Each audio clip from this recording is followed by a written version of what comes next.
Good morning, good afternoon, good evening, depending where you are on the planet. And welcome to the TGI. Thank God it's Friday, 24th of June webinar. The Bull versus Bear webinar. Steve Miley on the call for trade day. Welcome, everyone. We're going to go through our usual regular run through calendar, what we've had, what we've got coming up, macroeconomic, fundamental, geopolitical events, what's driving markets right here, right now. Let's take a look at the major news wires and we'll take a look at the charts to see what's going on in the charts. I'm also going to do a little bit, I'm going to do this as we go. So on the run, you'll see me trying to do some analysis as we go with respect to the CME tool. Been a lot of talk. I've been talking recently. I did a lot at the end of last week and beginning of this week about this dislocation that we started to see since the Fed. Since the Fed, we've had global interest rates, and that last week we had interest rates across the curve, going higher. And we saw the Fed obviously with their 75 basis point. We had that ad hoc emergency ECB meeting, Bank of England raised rates, the SNB, the Swiss National Bank raised rates. Since the Fed meeting and since all of that happened, global yields have been going lower, higher prices, lower yields. And that has typically previously helped stocks, okay? And it hadn't really started to kick in at the end of last week. Stocks continue to go lower Thursday, Friday, but they have bottomed out. They're not necessarily racing to the upside, right? But they are up and they've been eking out gains. And we've also seen in here the dollar has been more choppy. It hasn't been as aggressively continue higher with the weaker stocks that we saw last week. And obviously with higher yields in the US, lower yields in the US dollar is starting to kind of ebb and flow versus a lot of the major currencies. It's gone more sideways, hasn't made new highs in here, and we'll take a look at that as well. And I think that's coming from is there's been a real shift in the last week about the Fed now getting back ahead of the curve. Right, so the Fed are ahead of the curve, and because the Fed are getting ahead of the curve now and having been behind the curve, all the fear was the Fed was behind the curve. We're going to have more aggressive interest rates, and inflation was going to get even more out of control. Right now, the Fed's catching up. Global central banks are catching up. The ECB pivoted to more hawkish. The ECB then put in emergency measures to make sure that the peripheral market. Remember, Italy was under some stress last week. They've shored that up.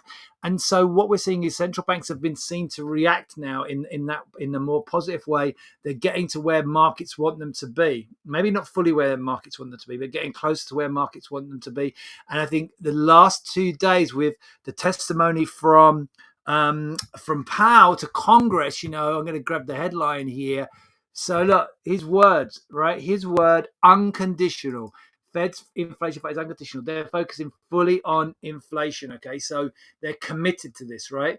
It's look, Powell told the yes, it's something that we need to do. We must do. Okay, restoring price stability. That's the lesson learned. I was a kid in the 70s, 80s, right? Most of you, I'm sure, weren't even alive, but I can remember the inflationary pressures. I do, and you can read your history books, your economic history books. It feels weird to feel that something I lived through is not economic history, but there you go. But what I'm trying to say in here is they've learned a lesson that was really, really a huge negative. They're getting back ahead of the curve, and as they've started to do that, we've seen a shift. And they're talking a little bit about it. I think what you're seeing in the dollar, and markets are starting to talk about it. There were some articles out last night. There was definitely. I don't think it's in the 5 things to start your day in here. This is the US edition that I always look at. You get this editorial at the end. Kate is looking at. No, let me see if I can quickly get the editorial because it's kind of quite interesting from the Bloomberg. Where are we? The webinar. Bloomberg. Let me see if I can get the 5 things to start your day from the European edition that I get and the little editorial they have on the end. Because the guy here was talking about, let me see, is that there? No, it's the previous day's one. No, they're not showing it. You know what? I've got it in my inbox. Let me see if I can share it out of my inbox in here. Just bear with me. Because it's interesting. But what the main crux of it is that 1 year out, the euro dollar curve, which is what the CME tool, and that's what I'm going to come and have a look at. We're going to try and do the analysis as we go together in here. It might go terribly wrong, I don't know, but I'll have a go, and you can hopefully learn as we go, and see if I get it right or not. But effectively, what this editorial is saying is, let me see this now. View it in browser. Here we go. Here we go. So this was the one. So basically saying the editorial at the end here, like Cormac in here. So what he's saying is, look, the next Federal Reserve rate cut is less than a year away. That's the takeaway from the euro dollar pricing, as traders consider the consequence of the central bank willing to hike the US economy into recession. So we're now talking about rate cuts, okay? The March and June 2023 contracts, a gauge of expected movements of rates over that time period, as falling into negative territory. So between March and June next year, the curve is telling us, and we'll take a look at the CME tool is based on that curve, the euro dollar curve. So it's not euro dollar as in the currencies. Euro dollar is the short-term interest rate in the US, okay? And that curve is telling the market that we're going for a potential rate. So look, euro dollar, March 23 to March 23 to June 23. Was here in positive territory. This implies that was going to be a rate hike, and now it's falling into negative territory. So it's basically saying that they're looking for a rate cut between March and June of next year. Okay, so in less than a year, we're looking for rate cuts to start coming through, and we're obviously in massive hike mode in here at the moment, right? So we'll take a look at the curve in a minute. Actually, why don't we go and do that now while I'm talking about it? So, and we're kind of starting to see it in the front end of the curve as well. So here's July. So this is kind of creeped up a little bit in here, right? There was a column over here. That column's disappeared. So this is the next meeting, okay? Basically nailing on, we're going to get another 75 in here. But there was a risk of an even bigger hike. That's not there anymore. And if we look in here at the September meeting, in here, now the majority is far more greater. We're going for 75 than 50 at the September meeting. If we go out to the March meeting in here, and then look March through May, so March in here, the expectation that the target rate is going to be next March, 350 to 375. And if we go for May, still kind of sitting there. But to say that interest rate curve, and if we go out to June, expectation just at 350 to 375, but also a good chance at 325, 350. So this is starting to indicate potential rate hike. This is telling you that, right? That from May to June, even though that rates basically, they're telling us we're going to hit those kind of rates, they're going to be almost on hold as we go through from March, right? We're going to hit peak rates. They're going to be on hold at 350 to 375 is at the peak on all of these, 350 to 375.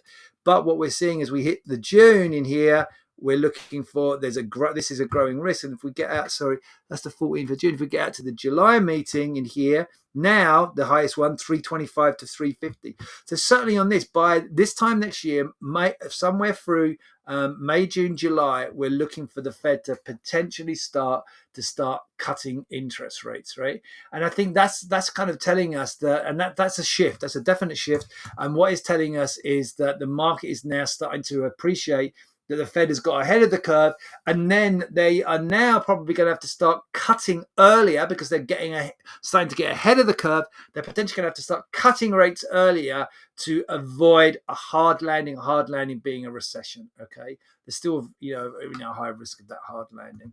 Right, let me go back to, so that's the bit of analysis I wanted to do. Kind of done that bit of analysis now. Let's take a look at what the 5 things to start. Let's start going back, wind the way back to the calendar. So calendar in here this morning, we have had retail sales out of the UK. Remember, we've been speaking before about the UK. It's kind of a little bit of a lead indicator to what's going on global economy.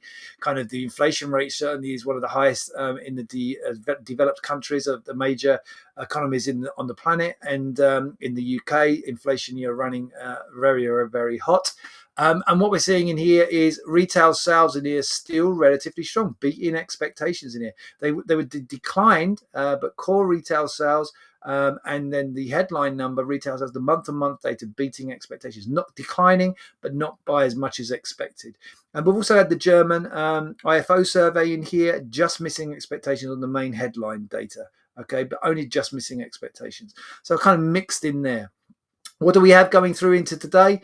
We have I think there must be some kind of central bankers meeting. I'm not 100% sure on this, but we've got Bullard, Governor Lowe from the RBA, ECB's De Quinos, and Bank of England member Pill all speaking today, and also another Bank of England member Haskell all speaking between, well, through the through the US morning in here.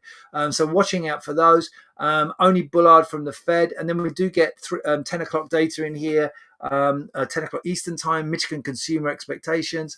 Not a huge piece of data, might impact markets, but probably not given the climate, the volatility we're seeing in markets. Right, let's have a look at 5 things to start your day. Global equity funds saw the biggest outflows in 9 weeks in here. Remember though, equity funds outflows, very, very reactive, very much not the opposite of a leading indicator, a lagging indicator. When people are pulling their money, when the man at home is pulling out his money out of equity funds, it's probably the time that you want to be going in, right? So that can be a reverse indicator, right? Okay, a contrary indicator. So I wouldn't be too worried about that. I don't think that's a negative at all. US Senate gun safety legislation not going to impact us really in the markets. Signs of Beijing crackdown on technology is easing. Okay, so that's helping. That's been ongoing in here for about the last 2, 3, 4 weeks, helping Chinese, Asian, and tech stocks in here, and European stocks rebounding in here, building on a fairly strong close that we saw in the US last night, and US futures aiming higher in here already today on the back of that European positive European session so far. We've already spoken about Powell unconditional in here. Stocks and futures gain, European stocks up as rate hike back scaled back. So rate hikes being scaled back, and the next cuts being potentially brought forward. Okay, and the technology sector, obviously, tech's helping. Nasdaq outperforming. Nasdaq did well yesterday, and Nasdaq doing well overnight in here. Why? Because growth stocks do better in a lower yield environment. Okay, and the lower yield environment, we're talking about maybe not as big aggressive rate hikes. We may be talking about earlier rate cuts, and we're certainly seeing it with the bond curve. And we're going to talk about, we'll have a look at the bond futures in here. I've been noting this for a week now. Said that this was, potentially coming through. Bonds were telling us, I think lazy journalism, bonds were being bought for safe haven. Well, yes, they are going up in price, but also that drives yields lower. Okay. Driving yields lower, and that's going to be potentially supportive of equities. And we've been speaking about that, and it's been reflected in the short end interest rate curves, which we just run through the euro dollar curve, the CME tool. You can see the impacts from that, showing that potentially rate hike bets being scaled back, and also rate cuts being brought forward. Okay, and also look, I've been talking about this. Everyone's like, oh, the commodities are selling off. It's showing reflecting a risk of a recession. Yeah, what it is, but it's also helpful in the fight against inflation. Commodity sell-off helps temper inflation expectations. Okay, so and look. Investors see cycle peaking at year end, possible cuts in 2023. Okay, and this is, I've been talking about this for a week now. I think they're way behind the curve, these journalists. Oh, they're way behind my curve anyway. So the market's been telling us this for over a week, and the journalism's been a little bit lazy. In spite of hawkish remarks from Fed officials, the growing worries that their hikes would trigger recession actually meant that investors priced in a shallower pace of rate hikes over the coming 12 to 8 months. This is Deutsche Bank strategist, yeah? He wrote it. I agree. We've been talking about this all week. I've been talking about this since the end of last week. We started to get those signals Thursday, Friday last week. I put it in the weeklies. Highlighted this out. That the markets are telling us something different in here. Okay. Hey, enough beating my own drum. Wall Street posts solid gains as defensives and tech shines. That's weird. The defensives are stocks you normally go into when markets are, looking, weak overall, and tech's usually obviously growth stocks. So it's odd that they're both leading us higher. Look, I've been banging this drum as well this morning. Lower bond yields support technology and growth stocks. Okay. What else do we have in here? A few things, other notes, things we should note in here. EU there's been this shift towards life without Russian gas. We've seen a shift by Germany, over the past week in here towards coal. refiring up some old generators, coal-fired generators in here for electricity. Oil's bounced slightly, but looking very weak. Second weekly drop, recession fears. Yeah, but oil down is good for the market. And again, look, talking about what I've been talking, dollar stumbles and market rethinks interest rate path. Dollar SIPTO Friday was headed for its first weekly decline this month as traders dialed down bets on where interest rate may speak. Well, yeah, it might be the first weekly decline this month, yeah, but look, dialed down bets on where interest rates may peak and brought forward their views of the timing of rate cuts. I've been banging this drum, right? If we go and take a look at the charts, we've been talking about, and I put it in the last thing, that dollar index. Remember, we had the failure on the dollar index last week. The failure come last week. Here it was last week. Here's the rally into the Fed. That's post-Fed. Remember, we had I showed you the weekly chart, this very negative weekly chart. I don't know why TraderVate don't have, I've not been able to custom time. You can only do it in minutes, right? Yeah. I don't think you can zoom out to a weekly chart for whatever reason. Seems crazy to me, but anyhow. Okay, but you look at the weekly chart, it's a very negative candlestick for the dollar, and it's a very negative candlestick also for treasuries. Okay, and you can see, okay, the damage was done here Thursday, Friday last week post Fed. The dollar really sideways since then. All this week, look, 1, 2, 3. That's this week. Nothing's really happened this week. In fact, if you look there, with basic activity is confined within. Is that Monday's range? No, last Friday's range there. We're certainly within last Thursday's range. That's the post-Fed sell-off. And then Friday it bounced. But look, we're confined pretty much within last Friday's range. We're definitely within last Thursday's range. So the dollar's kind of done nothing. The statement came the week before when we got this push higher and failure. And you had a negative shooting star candlestick on the weekly charts. In fact, I can show you that because I've got my trading view open here, hopefully. Yeah, I have. I can switch this to... I've got the macro watch weekly up in here. I showed you this one last week. Here's the dollar.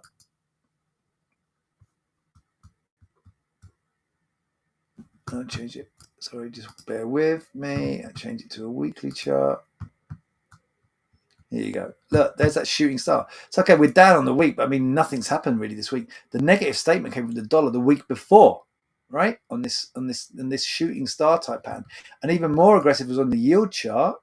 Look, it's really negative shooting star pattern in here.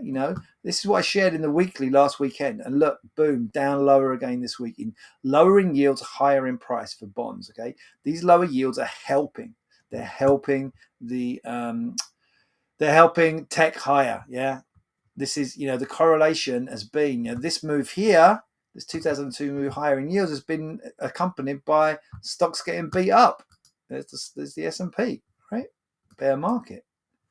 And now, it was slow to react because remember the bonds turned on Thursday. Equities didn't really start to turn until this week, So we'll come back to that. But dollar, and just looking at what we've had so far this morning, so European stocks are up. Now, healthy rally, 1.5%, in some places 2% on most of the European stocks.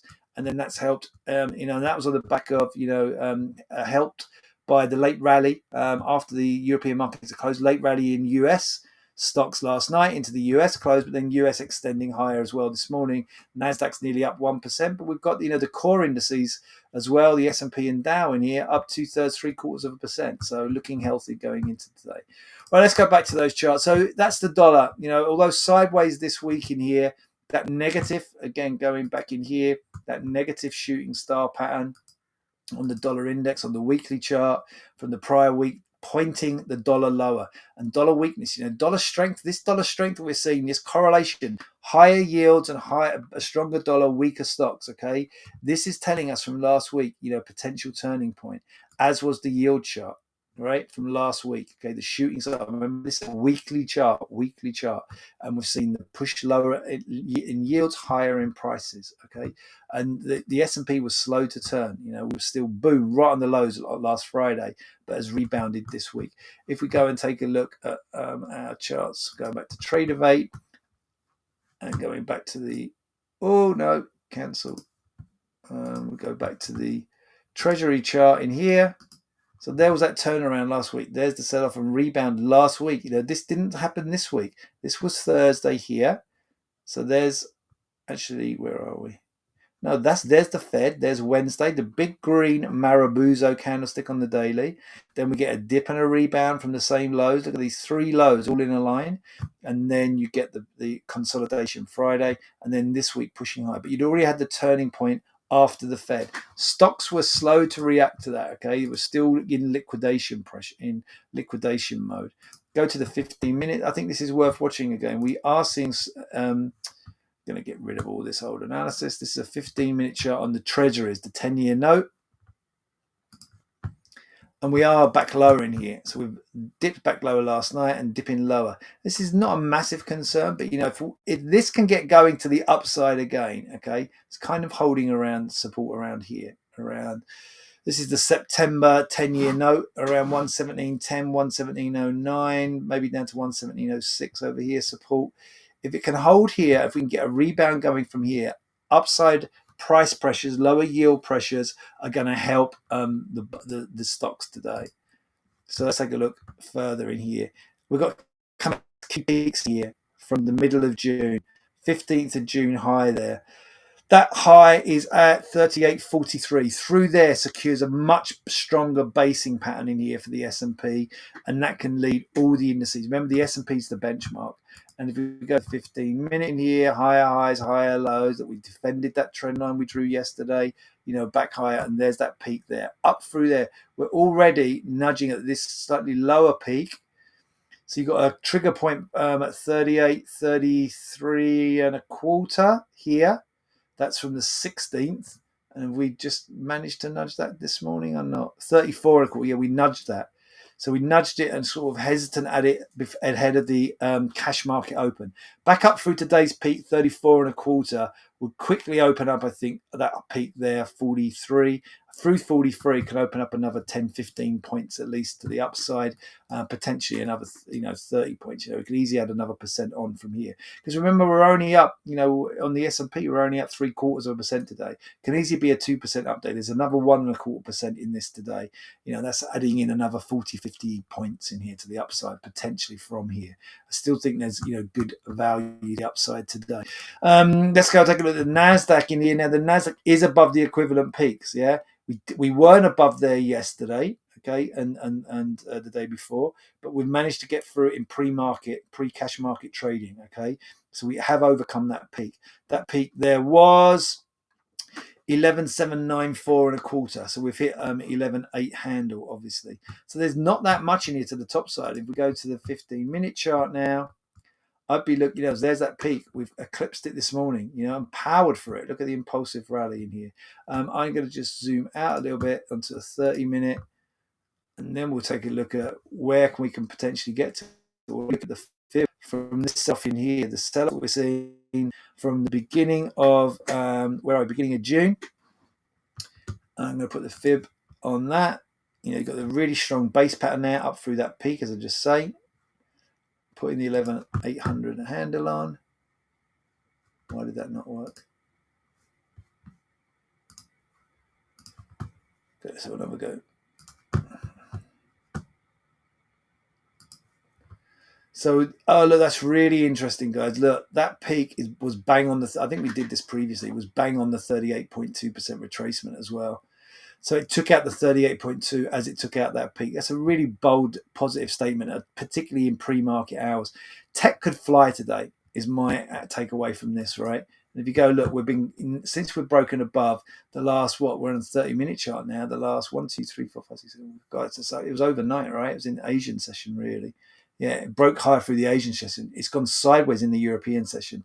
This could explode to the upside. This could really explode to the upside today, guys. So do watch out for it, okay? Watch out for tech leading the way higher, because obviously the interest rates are helping this. Yeah, the lower yields, and you keep an eye on. Like I said, keep an eye on this here. This is the 10-year note. If this starts to turn and pushes back to the upside, it's going to help. It's going to really help equities higher, particularly the Nasdaq higher, and going back to the 30-minute. We're through here. The next natural target. Look, you've got this little swing higher here. And you got the 50%. So you're going to look at really 12,000. 12,000, another 200 points to the upside is the, I think, realistic target going into today. Yeah. We could easily hit 12,000 today. Okay, let's go take a look at the commodities. We already looked at. Let's take a look at gold. God, couldn't be more boring. Couldn't be more sideways. We are getting slight dollar. Well, actually, no, the dollar's the dollar's not really helping here, really. So the dollar in here is kind of sideways. So we're not really reacting with the dollar. Probably slightly down in here as we're going slightly to risk on with equities because the dollar's just not doing anything. God, I've got no strong view. I mean, I'm clinging to on my daily reports as long as it's above like 816, 814. I think my levels around that kind of area, but basically below that low there. See this dip and a rebound low. If we go into probably have to zoom in a bit to the 30-minute. Go to the 30-minute chart on gold. In these two lows here. To like 816, 814. Whilst above here, I'm clinging to a positive. It's just been choppy and sideways. You'd have to say down, right? You'd have to say down. I mean, day trade, you can set it down to 18, 16, 14. For right now, I'd probably want to be short, but only for a move to 18, 16, 14 area, and then looking to cover short and maybe venture along there with a stop and a reverse below like 18, 13. You've got three important little lows in here. They're ranging from 1816 to 1814. So yeah, I mean, short for that area and then stop and long and then stop and reverse below 1813. Not big conviction on that. Haven't been convicted on gold for some time. Oil, we have had a bounce. It was inside pattern yesterday. It's still an inside pattern from yesterday's. So yesterday was inside. Yesterday was Thursday, was inside Wednesday's big sell-off range, and then today, Friday's range is even inside Thursday's range. So inside, okay? This is coiling, this is indecision, but, if you can't recapture and above resistance, then the threat is back lower. So if we go into the 15-minute chart, although we've climbed in here, it's been sideways, broader sideways, it's on the back of these big plunges lower. So, yeah, I mean, I'm struggling a bit with this one. I'd prefer to be short whilst below these peaks here and here, 107, around 107, up to 107 like 30, whilst below, where are they exactly? 107.05, 107.29. Whilst below those peaks, I want to be short. So probably fading this move up. We've had this little rebound looking to fade the move. If it starts to fade back lower, back down through this little low here, back through 105.39, triggering a short, and then I really want to exit. I wanted to set it closer to here and exit above these peaks. But if it fades from here, it's showing respect for these two peaks, and then you'd look for it to move back down to like 103 and 104 down to like maybe even 103 today. So looking negative, and this could plunge lower as well. So watching out for that. It's probably being buoyed by equities going higher. Equities going higher helping oil, but not to a great extent though. Okay. All right, I'm going to wrap it up there. I'm going to wish you all a great weekend. I'm going to wish you all a TGI Friday. And I'll be back with you with another Bull versus Bear webinar on Monday. Take care.